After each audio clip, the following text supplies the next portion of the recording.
Most riders think they already understand what the BMW F450 GS represents, but the truth is that this motorcycle signals a major shift inside BMW Motorrad, one that could redefine the entire middleweight adventure category. Today, we're going to break down exactly why this bike exists, why BMW took such a radical new direction, and what this means for the future of the GS lineup. By the end of this first chapter, you'll see that the F450 GS is not just a replacement for the 310 GS. It's a strategic move designed to challenge competitors that have been dominating a segment BMW never controlled. And trust me, this story only gets better in the next chapters. The adventure market has changed fast over the last few years. Riders want lighter bikes, lower maintenance, more agility, and still enough power to handle both highways and dirt roads. But while the demand exploded, BMW stayed quiet in this segment. Meanwhile, brands like KTM, Royal Enfield, CFMOTO, and Voge took advantage of that silence. They launched simple, affordable, and surprisingly capable mid-range adventure machines, taking a huge share of newer riders entering the ADV world. BMW needed a response, and they needed it quickly. That's where the F450 GS comes in. The first big problem BMW had to solve was trust.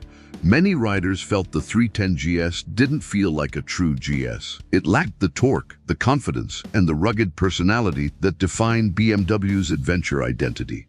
So instead of updating the old platform, BMW started from scratch. They built an all-new 420cc parallel twin engine, a redesigned chassis, better suspension geometry, and a completely new electronics package. This wasn't an upgrade. This was a reset. But here's where things get even more interesting. BMW partnered with TVS in India for production, and this collaboration raised questions. Could a motorcycle built outside Germany still deliver the GS spirit? Could BMW maintain reliability, long-term durability, and premium feel in a mid-range platform produced at a lower cost? Those are valid questions, and riders around the world are watching closely. If the F450 GS succeeds, BMW sets a new standard for how premium brands may expand into lighter and more affordable segments. If it fails, it risks watering down one of the most iconic adventure lineups in the industry. In this first chapter, my goal is to give you a clear, honest look at why this motorcycle matters and what's at stake. In Chapter 2, we're going deeper into the engineering, the platform, and the real-world challenges BMW had to overcome, because that's where the true conflict of this machine comes to life. Now that we understand why the F450 GS exists, it's time to look at how BMW built it and what real challenges this motorcycle faces in a competitive market. This is where the engineering decisions matter, because the entire concept behind this bike depends on performance, reliability, and trust. If BMW missed the mark in any of these areas, the F450 GS won't survive in a segment filled with strong and affordable options. The first major point is the new 420cc parallel twin engine. BMW didn't reuse anything from the 310 platform. Instead, they created an engine designed to feel premium even at this smaller displacement. It delivers 48 horsepower and 43 Nm of torque, and these numbers place it right in the center of the A2-friendly category. But numbers alone don't tell the full story. What matters is how the bike uses that power. BMW prioritized linear acceleration, smooth throttle response, and a low level of vibration. This is what sets the F450 GS apart from many Chinese-built competitors that rely on raw torque but lack refinement. However, there's a real conflict here. The F450 GS enters a market where riders expect more than smoothness. They expect durability. They expect the engine to survive thousands of miles of dirt, dust, heat, and cold. And this is where BMW's partnership with TVS raises concerns. TVS is a large and capable manufacturer, but riders are cautious when a premium brand shifts production to another country. It puts pressure on BMW to prove that quality control remains strong. Any reliability issue, even a small one, will spread quickly online and damage the reputation of the whole GS family. Next, we have the chassis. BMW chose a steel trellis frame using the engine as a structural element. This reduces weight and increases rigidity, but smart engineering alone isn't enough. The suspension must handle real-world conditions. BMW equipped the F450 GS with KYB components, which is a solid choice. The base models don't offer adjustability, and that may disappoint some riders. But the higher trims, Sport and Trophy, add compression and rebound adjustments, something that off-road riders will appreciate. The challenge here is that KTM and Royal Enfield offer very competitive suspension setups at lower price points. So BMW must prove that their geometry, weight distribution, and damping tuning give the F450 GS an advantage where it matters: stability, confidence, and control. Let's talk about electronics. The F450 GS includes traction control, engine drag torque control, dynamic brake control, ABS Pro with cornering function, and multiple riding modes. On paper, this matches or exceeds what the competition offers. But electronics also create another conflict: complexity.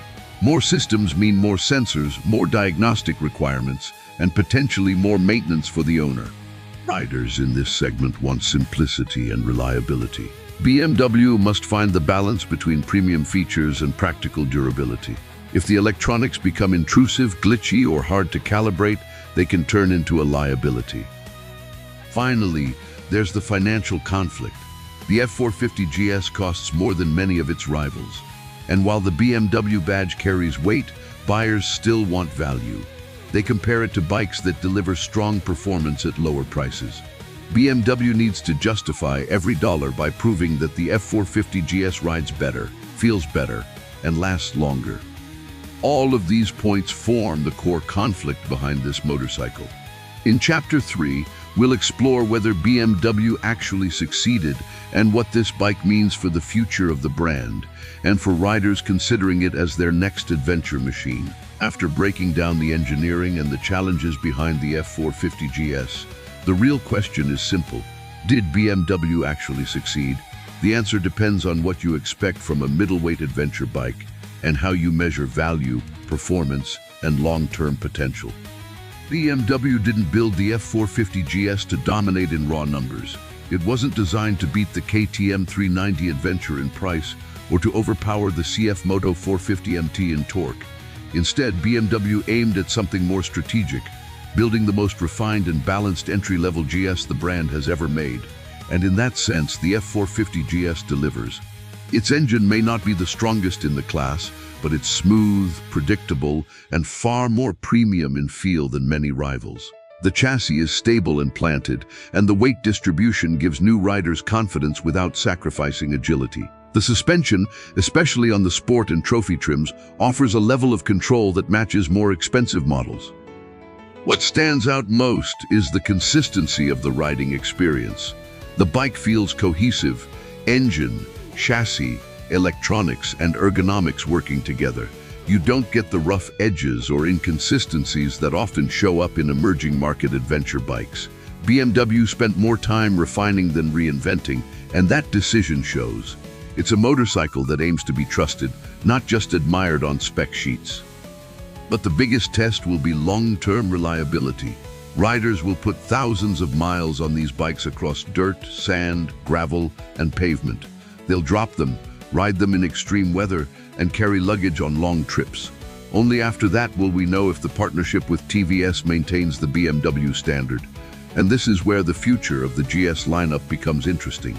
If the F450 GS proves durable, BMW may follow the same formula for other mid-sized models, expanding their reach and lowering cost without lowering quality.